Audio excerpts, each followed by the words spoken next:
Today on W3 TV, we are very glad to have with us Pastor Cal. How are you? I am awesome. How are you? Very good, very good. We are so excited to have you on our show. Thank you for taking the time to talk with us. Thanks for having me on. This is exciting. It's very cool. Absolutely, absolutely. So go ahead and tell our viewers a little bit. First off, start off. How did you get started off with everything that you do? Tell us a little bit about that. Wow. Okay. I have actually been a marriage counselor, a marriage coach for probably about 20, almost 25 years. Okay. I've been doing this for quite a while. I am not just, I don't just play a pastor on TV. I actually am one. Mm-hmm. And, That's good to know. That's good. right. I've been working in that capacity as a counselor and pastoral counselor for a number of years, specifically with marriages, premarital counseling, pre-divorce counseling, etc. Probably in the last 11 years, my wife and I have gone in that direction specifically, and spent a lot of time just not only honing our skills, but focusing in on marriages and relationships. So it's been quite rewarding. And then we just happened to be contacted by a production company, Kinetic Content, who heard about us online and wanted to. Yeah, I know it's weird, right? That's how it all happened then. Just as simple as that. That's wow. They heard about us and wanted to know if we could help them find a couple for a particular show. 7-year switch. And so we found them a couple for that show, and they wanted, while they were on the show, it's funny because when the couple was on the show, they kept talking about what they had learned in counseling from us. Oh. And so the company said, well, we need to film you guys in a session. So they filmed us in a session. After that, they contacted the production company CEO and said, you got to see these people, and the rest is history, I guess. Yeah. That's amazing. Now tell me, is this always something that you always wanted to do? Look, my sister and my brothers have always told me that, give me an audience and I'm happy. So they always told me. So they were happy when I became a public speaker, because they're like, hey, now you can talk to people and they have to listen. So it's kind of something that I've always enjoyed. Okay. And you also have with your wife, like we said, marriage ain't for punks. Marriage ain't for punks. It's funny. I was on the show Married at First Sight, and I was actually talking to one of the couples. Well, a gentleman from one of the couples in Miami, and I was talking to him, and I guess I got a little frustrated with how he was acting, and I told him I had said this before to some of our couples in private, but I told him I wasn't preparing to say it, but I just told him, look, man, look. Marriage ain't for punks. It's not. So I need you to stop punking out on your relationship. Yeah. Kind of took off from that point, and it became sort of a catchphrase. So that's amazing. Shouldn't you be thanking him though? Look what a great thing came from it. You should be thanking him, like thank you because look at this. Right. For your behavior, look what came about it. Something good. I know, right? Yeah, you're right. Yeah. Okay, so I want to start off because obviously we're going to talk about Married at First Sight and Bride and Prejudice and everything like that as well. But I want to get to know you a little bit more with you and your wife, how you guys met. This is what we want to know first. So we're going to start off with you first and then get to the other good stuff. So wow, you mean my wife here? For the we know she's somewhere there because everybody has to be at home, so she's somewhere, I know, right? She's out there. She's out there. But you know what? It's funny because my wife and I, whenever we do marriage counseling, either in conference or whether we're doing one-on-one, we tell people our story openly and honestly, because we feel that, look, if you know us and if we're transparent, then it helps people to be more comfortable. Everybody connects, definitely. I agree. Well, absolutely. So, and we don't hide stuff. So.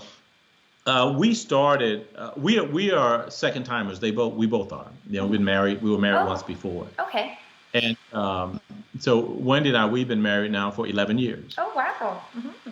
Yeah, and we both have come out of turbulent relationships previously. And I think we both swore we'd never get married again. Wow. So it was just ironic that when I was I went to church, believe it or not. Okay. And I was there, and I was invited there by my niece. And so I came out of the building and I was standing there, and this woman caught my eye, and I'm just standing there, and a mutual friend of ours saw me being a creeper. You know, Who is that? Yeah. she saw me being a creeper, Oh just my staring gosh. at me. She came and grabbed me by the arm and said, "Look, stand here." And she literally went and grabbed my wife by the arm and brought her and said, "You two need to meet." No way. Oh I my gosh. promise you. She literally took the two of us, put us together, and said, "You guys need to talk." Oh my gosh. And so we did, and I was quite impressed. I mean, not just physically, I think she's, Okay. beautiful, but in addition to that, I mean, we had such a great conversation just on the steps. And afterwards, I asked for her phone number. Well, no, I didn't ask her. I asked a friend for her number, and a Oh, friend okay. gave her, got, permission, yada, yada. And so after I got her number, I called her, and I asked her, and I started, look, I wasn't playing games. Mm-hmm. I just told her straight up, this is where I am. This is what I'm looking for. She said, "I'm not interested. We can be friends." She used the F word. She said friends. Oh no. Yeah, when you hit the friend zone, I'm surprised you Oh didn't even my, give up at that point. Yeah. all about friend zoning. And so I Yeah. told her, I don't need any friends. I have a couple of good ones, and I'm not taking any new applications. I'm glad you said that. Okay, that's good. All right. She said that, and she said, "Well, that's all I have." And I told her, I said, "You really like me. You just Mm-hmm. don't want to admit it, Oh my, right?" wow. Wow. She Okay. hung. She thought I was arrogant. She hung up and she said, "Okay, you know what? I don't want to. No, I'm done." So I left it alone for about 2 or 3 weeks. I was out of town on work, and I called her back and I said, "Hey," she said, "Hey, stranger, I thought you kicked me to the curb." I said, "I thought we were just friends." "Ah, Mm-hmm. you do like me." So, There it is. There it so is. we stopped talking then. 6 months later, we were married. Oh my God. Wow. From friends to 6 months later, that's a good, wow, wow. But tell me, that second time around 2 weeks later, how did she kind of like, yeah, not change her mind because she always liked you, obviously. She's just not saying. How did that happen to kind of her get it out of her? Wow. You know what? I think that her testimony, I don't want to just talk for her because God knows she could talk for herself. Of course. But she said that she had never met anyone like me. We had such great phone conversations. We probably didn't see each other for another 3 weeks. I mean, I almost forgot what she looked like. But it had to be almost a month before we had seen each other again. But we had developed such an incredible relationship over the phone just by talking and getting to know one another. And it was like just so natural. I mean, Wow. so she was not thinking about getting remarried. Mm-hmm, mm-hmm. And she said she had never met anyone like me, and same with me. And so we were like, what the heck? Let's do this. I Yeah. mean, it was like just like an organic evolution. It That's was beautiful. You couldn't ask for anything better, though, especially like that when it's not, yeah. And tell me, uh, so was it love at first sight? Do you think the whole thing, obviously, like from a religious perspective, was it orchestrated? I do believe that. I do You do? believe that there was some divine orchestration. I also believe that was it love at first sight? It was really good like at first sight. Oh, That's what. okay. All right. We'll take that. But I do think that there was a very steep, I mean, a very, very short time that love did grow. And I believe that it's almost like, they will say that when a guy knows, he knows, Mm, I mean, because I was okay. single for about 9 years. Yeah, that's And crazy. yeah, and when I met her, after the first phone call, I said, "That's going to be my wife." Wow. So, okay, so it wasn't like the first meeting that you said, okay, that's going to be my wife. You had to talk to her a No, little no, no. bit. Okay, you had to talk to her and see After, and like really feel that. exactly. After the call, after 2 weeks had passed, and I called her, and she said, "What's up, stranger?" And we talked for probably about 30, 45 minutes. Mm-hmm. And I said, "Okay, this is it. Yeah. I'm going to marry her." Wow. So how did And it happen for the proposal? Like, how did you ask? oh my God, this is so weird because, we joke about this now because there was never okay, there was an official proposal, but it was kind of like we knew we were going to get Oh, married. wow. So Wow, that's even better. I don't know. there Okay. wasn't any really, I owe her. I owe her a big proposal. And Well, okay. Yeah. so I'm going to do that. I'm going to You surprise her should probably actually, right like, now. yeah, do it. Yeah. Yeah. I think it's a good idea. You see that You see already? what Look at happened? that. There we go. There we go. Yes. Did she see, like, think from her perspective, like, because obviously now being 10, 11 years married, like, when she met you, did she know anything of it, or was she just kind of playing it off like, oh, just friends? How did she feel at this point? She played the friend. She played the friend role for a while. For at least for the first month. But and, after a while, she knew Yeah. that I wasn't going anywhere, and I knew how she felt. I mean, our conversations were so below surface. They were so. I mean, we found out everything about each other, and we talked about our feelings and our emotions, and we talked about our past and our future and what we wanted, and everything just aligned so perfectly that it was just, Wow.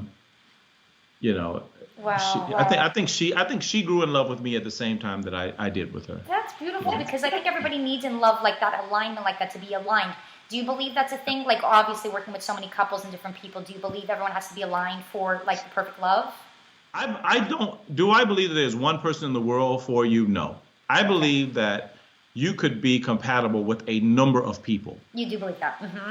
Absolutely. I mean, just logically, if there's only one person in the world for you, I mean, what happens if you never meet that person?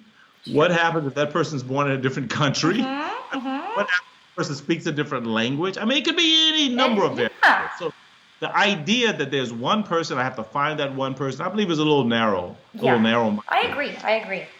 Yeah, there are a number of people you could be compatible with. I think that the big question is, who are you going? You have to make the decision and make an intellectual decision that I'm going to commit to this person because this person aligns with me right now.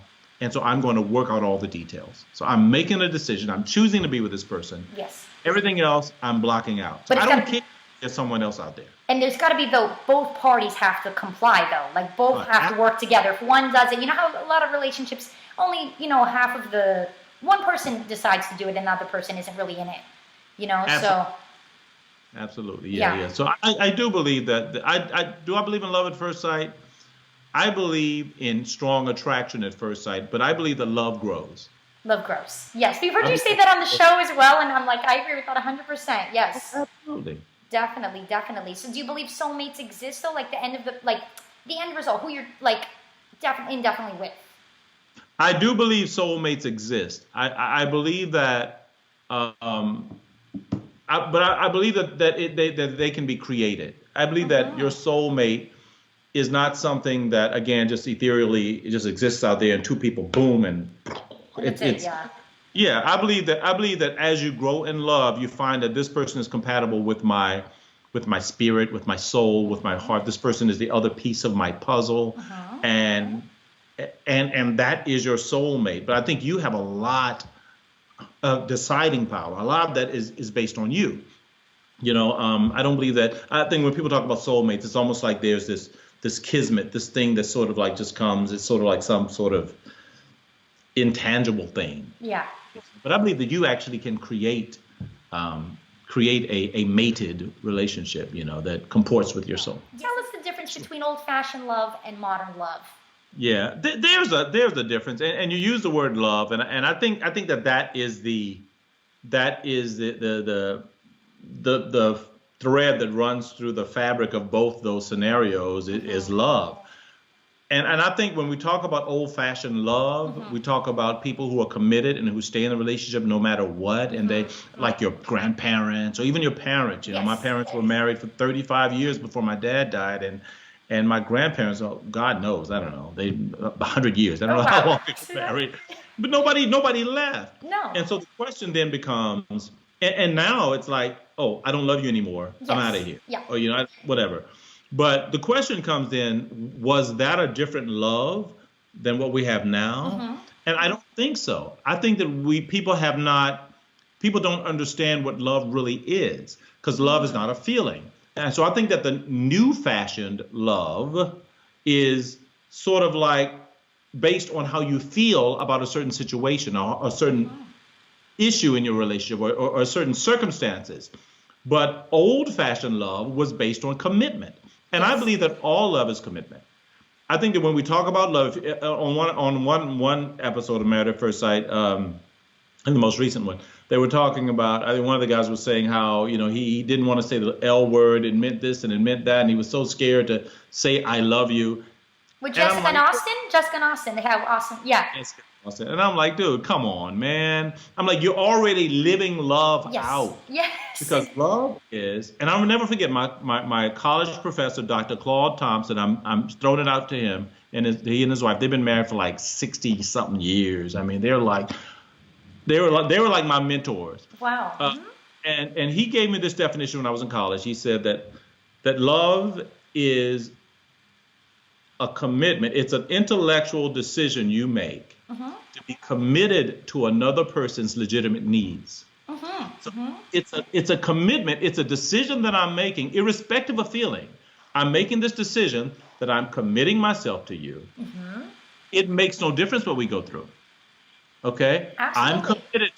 It's almost like being committed. It's like when you look at your parents. Okay? Your parents drive you crazy. Sometimes you don't. Oh God, mom's. Oh God, dad's calling.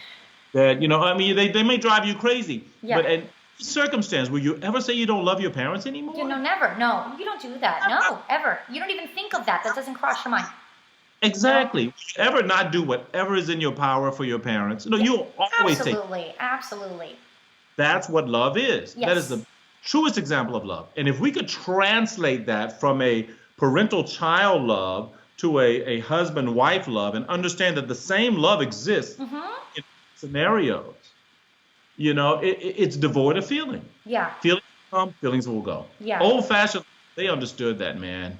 They Oh, were of together. course. That's why, I think I want that. Everybody wants that love because Everybody wants that, yes. it's so rare, though. I don't know. Yeah, like we said. Idea of falling in love, and I've talked about this so many times on the show. It's repetitious, I'm sure, but the whole idea of falling in love says that if I fall in it, I have no control over it. It just happens to me. It's something that I'm not contributing to. It was like something that's just floating out there, and I'm in love. Right. Wow, how do I know I'm in love? I'm in love. Yeah. How do you know? The only way for me to really tell if I'm in love is if I'm committed. Yeah. If I've made a decision that I'm going to be in this thing, whether I like the way you look today or tomorrow or next week or after children or whether you've gained weight or lost weight or whatever, I'm committed. I'm in this. And that's what everybody wants. Yes. That's that old school thing. Yeah. And now, though, because everything's so quick and everything is so microwavable. Yeah. Relationships are as well. Yeah. Absolutely. There's such a difference between old school love and bring back the old school love. I agree. Preach that. Absolutely. That would be the most amazing thing ever. Yes. Yeah. If I could wish something for the world, that would be it as well as us getting out of this quarantine. Do that as long as we're at it. Yep. Okay, so tell us a little bit, obviously, about Married at First Sight. Tell us, how do you choose the couples then? I'm sure you get this question like 100 times, but how does that process really work? We do want to know. I'm so glad you're asking this because people think that we sort of like just, I don't know, just find random people and throw them together. But it's so much more than that. We actually go through a very intense process. If someone is going to be married at first sight, they first have to, when they apply, they have to fill out a 75-question questionnaire. Okay. Now that's the beginning step. They fill out this questionnaire, 75 questions. From that, you then, if you're accepted, and we weed out a lot of people. I'll give you an example from D.C., we had probably about 2,500 applicants, I guess. And you might ask, wow, why'd you choose these people? Yeah. But how did they get chosen? But from about 2,000 or so, we have people who we feel may have children, people who may have, I hate to say this, who may have aged out of our demographic. People who may be too young, either too young or too old, people who may be divorced. So we get rid of all those, and then we have a smaller number. From that number, there's a 500-question questionnaire. So they have to redo it. That's the second step, or second step. Okay. The second step is a 500 question questionnaire, and you have to go through all those questions, and we make sure that you have to answer all those questions. Once you've done that, what we do is we actually read them all. Oh, wow. And we develop sort of I guess it's kind of like a schematic of this person's likes, this person's dislikes, this person's strengths, this person's challenges, et cetera, et cetera. And then from after all that, we go into interviews, and we weed that down because from that questionnaire, for people who may be outliers, people who are so far out there that we know there's no way we're going to find. If you could see some of the footage, that never makes air. Oh, I can only imagine what goes down. But people say the craziest things, and we would never choose them. Or I only want a guy if he's between 6'2" and 6'5". And oh my God, that is wow. So those people, we actually have to weed them out. Yeah, that makes sense though. That makes sense. I understand. Yeah, we can't. It's unreasonable. It's unrealistic. Yeah, yeah. Yeah, and someone says that she doesn't look like Jessica Alba, if she doesn't look like Scarlett Johansson, I'm not, okay, fine. Yeah. And I tell everyone, I said, listen, if you've never dated a supermodel, we're not going to find you a supermodel. Because that's not what this is. Yeah. Name it something else then. Yeah. Yeah. And so after that, then we have our interviews where we take a weekend, and of about 100 men, 100 women respectively. We take that weekend and we literally interview all of them, 3 of us. We interview all of them in a weekend. How many are there at this point? I'm sorry, how many? We try to do about 100 men, 100 women. Oh, okay. Yeah. No. Yeah, well, no. We know by the time we come in, it's about 100 people total, about 50 men and 50 women. Okay. Yeah.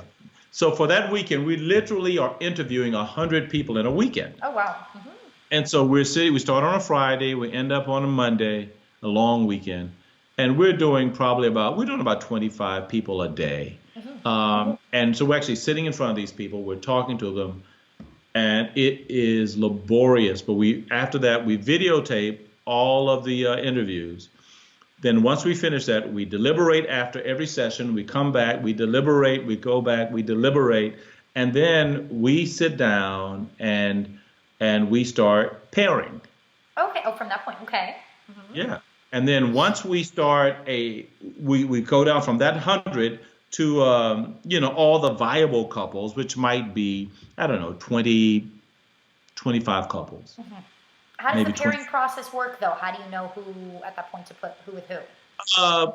People who have religious compatibilities. Mm-hmm. If someone's an atheist, they don't want someone who is a Christian, then that's out. We pair people who have religious compatibilities, people who have whose ethnic compatibilities. Because people say specifically, I don't want this ethnicity. I don't feel comfortable, or what have you.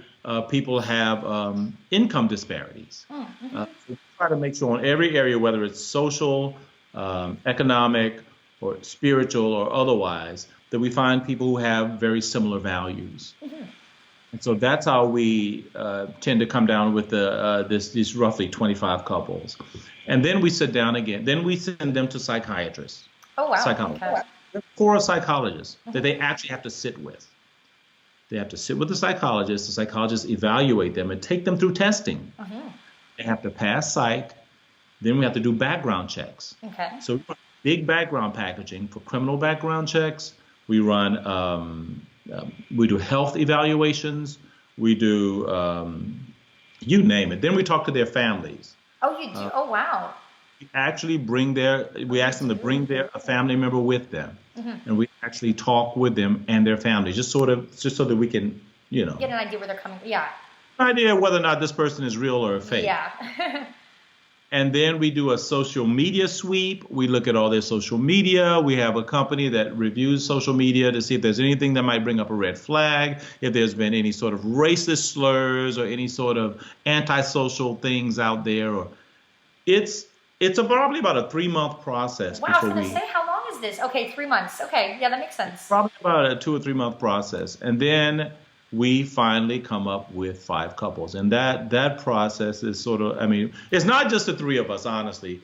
We do most of it. The final decisions are ours.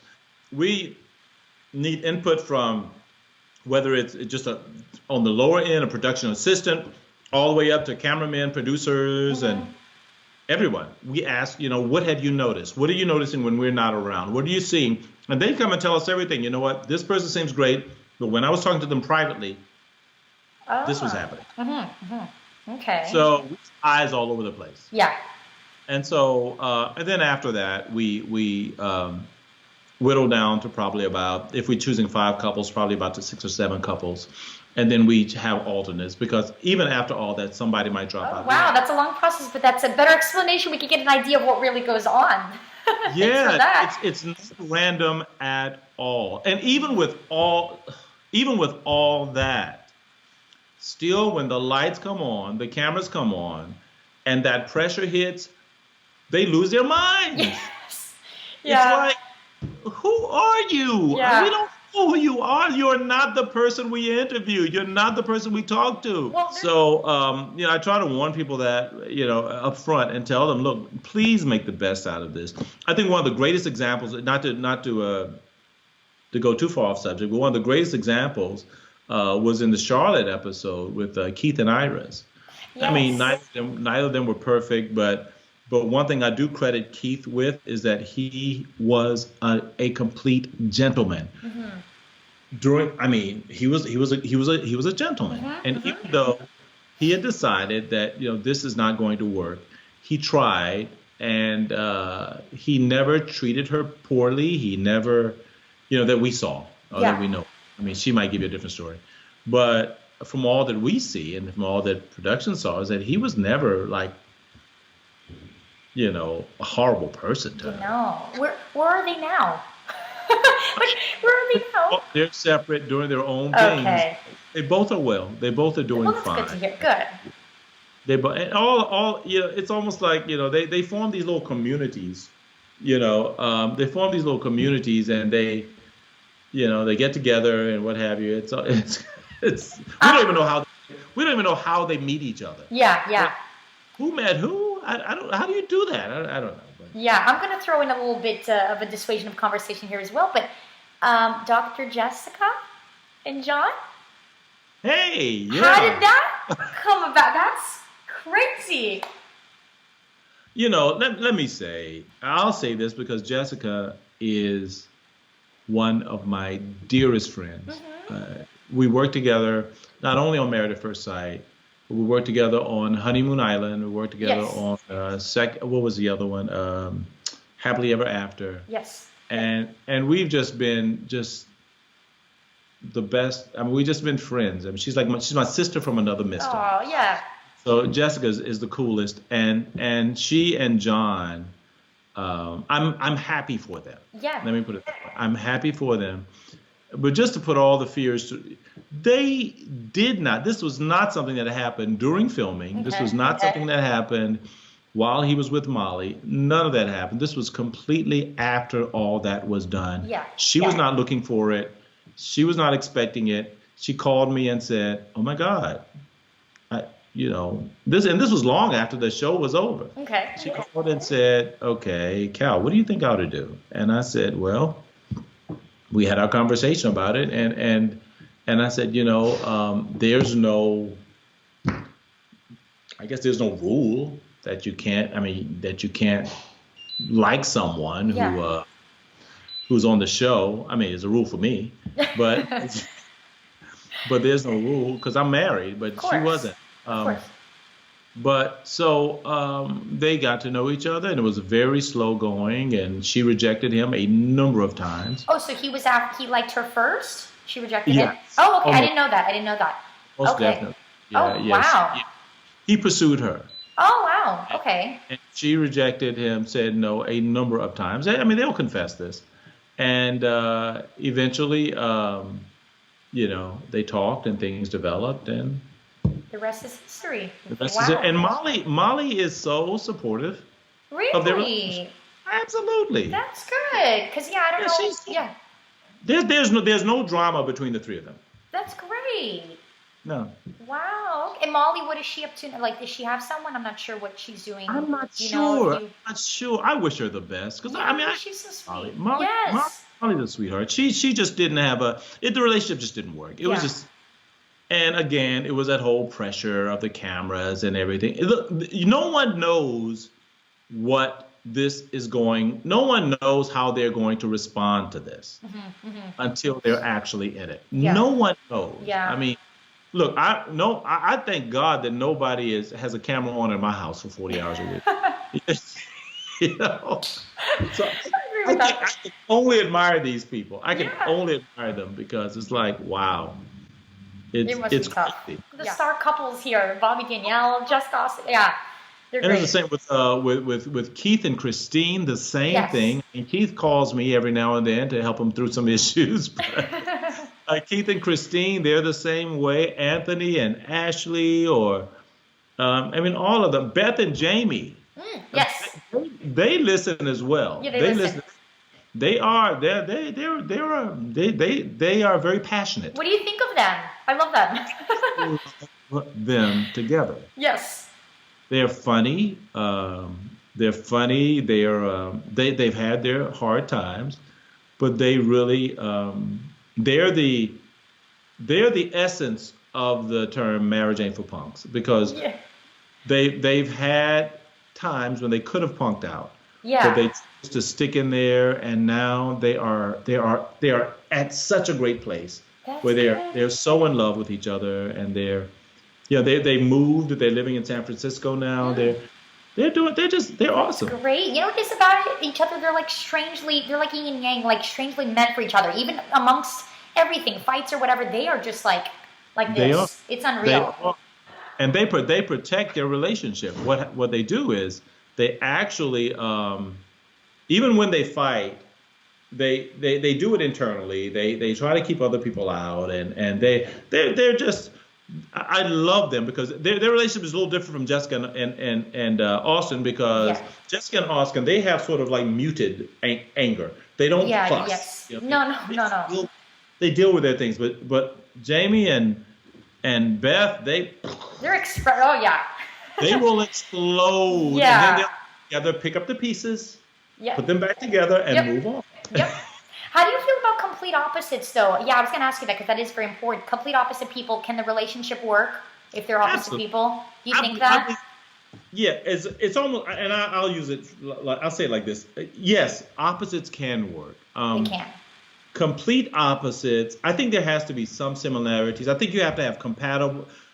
Let me put it this way: you have to have compatible differences. Okay. So you have compatibility where you have sameness, and then you have compatible differences. Look at it like two pieces of a puzzle. Each piece may fit together, but those pieces are opposite. Right. You know, those pieces are not the same. If they were the same, they couldn't fit. They have to be opposite, but those pieces do fit because they're part of the same puzzle. And so I think that any relationship where, for instance, with Jamie and let's take Austin and Jessica, since we're talking about. Jessica's a leader. Yes. Make no bones about it. Jessica's a leader. She's very outspoken. Jessica will take charge. She's an alpha. Okay? Now, Austin's not a pushover by any stretch of the imagination, but he's not as outwardly aggressive. Yes. Okay. So what she's teaching him is how to come out of his shell more.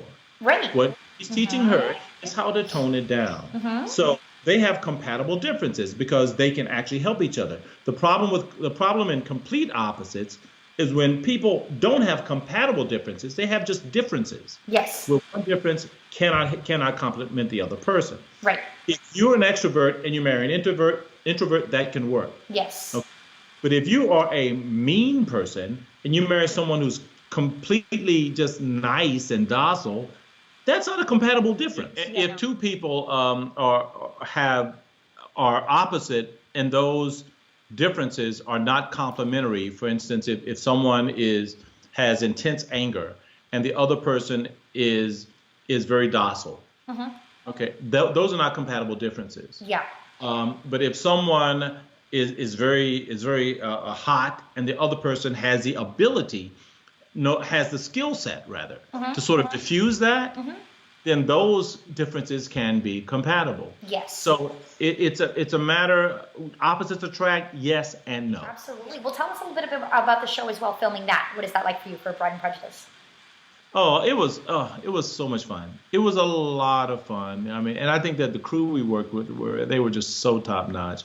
The show was fun. It was different for me. It was a departure from Married at First Sight, and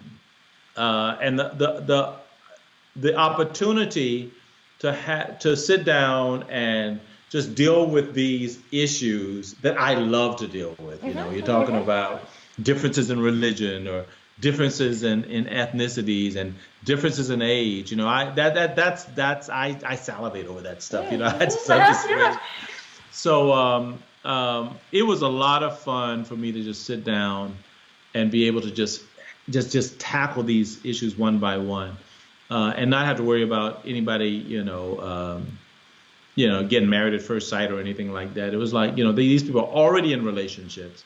They're already together. I think that if we continued for another season, so. Is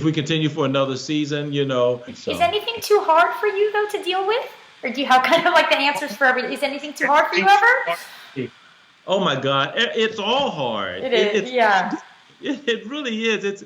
It's not. I don't take it lightly. And you have no idea the conversations that go in my head while I'm talking to these people. I'm praying. I'm like, oh boy. I'm sure I can imagine. But it's I think the toughest issues that I've dealt with are probably older couples who are divorcing. Oh, okay. I mean, that's private though. Yeah. Private counseling, but that's always tough for me because I'm like, gosh, you've invested so much time in your relationship, and now for you to be breaking up after 30 years of marriage, yeah, that's tough. Yeah. Ridiculous, but yeah. Can you tell me the difference between Pride and Prejudice and then also Married at First Sight? Like, did you find one show harder to counsel than the other? Yeah, like Married at First Sight is by far more difficult. Oh, it is more difficult. Oh my God, yeah, by far because because again, these people are just meeting each other. Yeah. And just at least with Pride and Prejudice, these are people who are already in relationships. They've already dealt with a lot of issues, and they're trying to. They at least are headed toward marriage. Yes. And all they want now is for their parents to agree. Well, I can help a group come to common ground, but when I'm dealing with someone who has jumped into this thing, and I have to deal with their intentions. Are you here for the right reason? I thought you were, but now I don't know. Then how do I get you to, you've never been married before, you just met this person, you got to get to know them. I mean, don't major in minors here, and there are a lot of moving parts, which is why we have three of us doing it instead of. Yes, that makes sense. Yep. Yeah, there are many more moving parts with Married at First Sight. Yeah.